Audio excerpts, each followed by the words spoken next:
If you are relying exclusively on words when you are learning something new, solving complex problems, or sharing interesting ideas, then you're missing out on a whole lot of potential to tap into one of the primary ways we think as human beings. Hello and welcome to Verbal to Visual. I'm your host, Doug Neill, and today I want to share with you how you can unlock that potential. But let me start by describing what precisely you're locked into when you only use words. And even though I'm talking about the limitations of only using words, I am not suggesting that words themselves are not useful. I use them all the time. I'm using them right now, but I'm not just using words, as you're starting to see here. So let me start by sharing 4 ways in which verbal thinking keeps you locked inside of a box. If you rely exclusively on words when working with ideas, that can easily lead to a state of confusion. Words are fleeting. If you're just speaking them out, they can float into the ether. Even if you write them down, once you get a page full of them, it's hard to make much sense of it. So it's easy to get lost in a sea of words. I also think that just using words can lead you to a place of stagnancy with your creative work. It's easy to get to a place where you're not feeling like you're actually moving forward or exploring new territory. Instead, you're just running in circles in your meetings, perhaps having the same conversations over and over again. Only using words can also lead to boredom. How often have you felt this in a meeting, at a workshop, in a conversation that you're having? Now, words themselves aren't inherently boring, but the over-reliance on them can lead to this state of boredom. It can also lead to forgetfulness.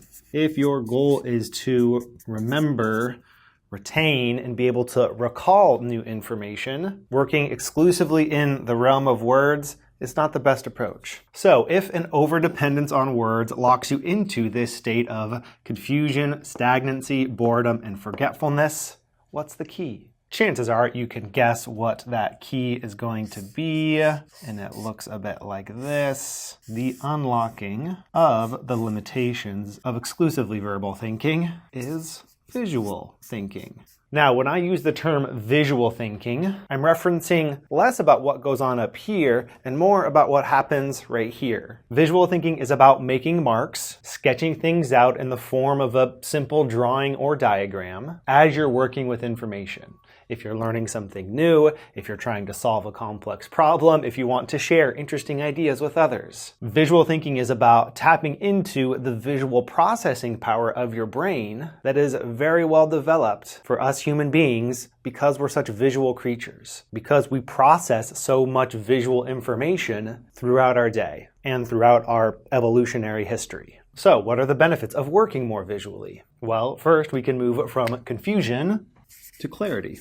When you make marks on the page that aren't just words, you give yourself a reference point, you give your visual brain something to work with, you give yourself a new opportunity to see the ideas that you're working with in a new way. In The Extended Mind, Annie Murphy-Paul talks about this sense of cognitive offloading that occurs when you give the ideas you're working with some sort of external representation. So these marks on the page become an extension of your brain that helps you think better. And when you use visuals and not just words as that extension, you get to tap into all of those visual processing powers built into your brain. You get the benefits of dual coding, a theory that talks about the benefits of weaving words and visuals together. For similar reasons, you move from stagnancy to a sense of creativity.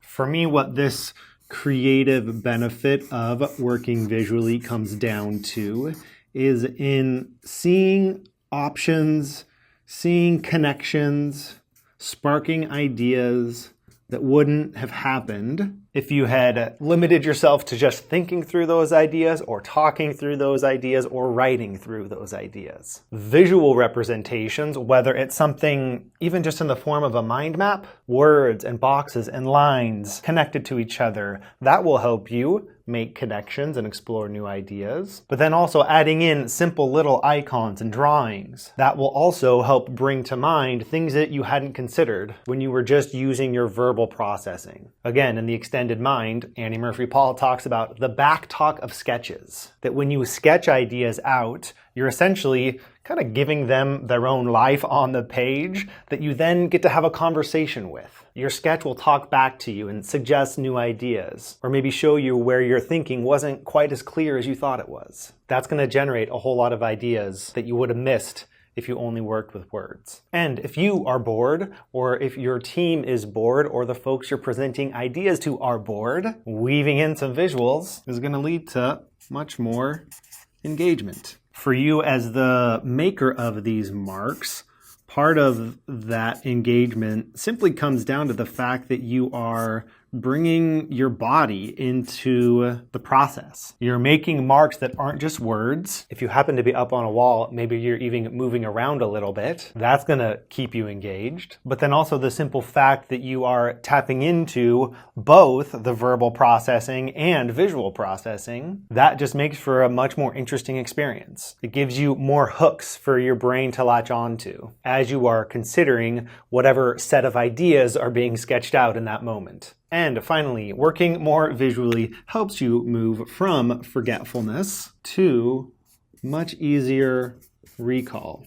You're much more likely to remember ideas when you sketch them out and write them out because of the deeper links that will be made in your brain. That information will be more accessible in the future. And this benefit of better recall is true whether or not you consider yourself to be a visual learner. It's been shown that the general concept of learning styles doesn't have a solid foundation to it. You might have learning preferences. You might prefer to read or listen to a podcast compared to taking in information more visually. But a study actually looked at folks who considered themselves to be more verbal learners versus those who are more visual learners. And both of those groups ended up benefiting from processing new information in a visual way because our biology is built for this. So if you would like to achieve clarity with your work a bit more quickly, stay engaged with that work, feel creative, and recall more of the new ideas that you're learning each day, then I suggest you start working more visually. And it doesn't have to be complicated. It doesn't have to be fancy. You don't have to go get a degree in illustration. You can start with simple diagrams, mind maps, and flowcharts. There's a lot of benefit there. And then you can start weaving simple drawings into the picture as well. My whole goal here at Verbal to Visual is to help you with that, help you build and use those skills. So if you would like to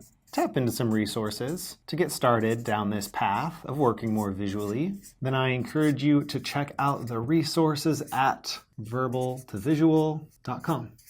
So the next time you feel a bit too constrained, a bit too locked in to this rigid box of working only with words, try doing something a little bit different. Try sketching it out and see how it goes.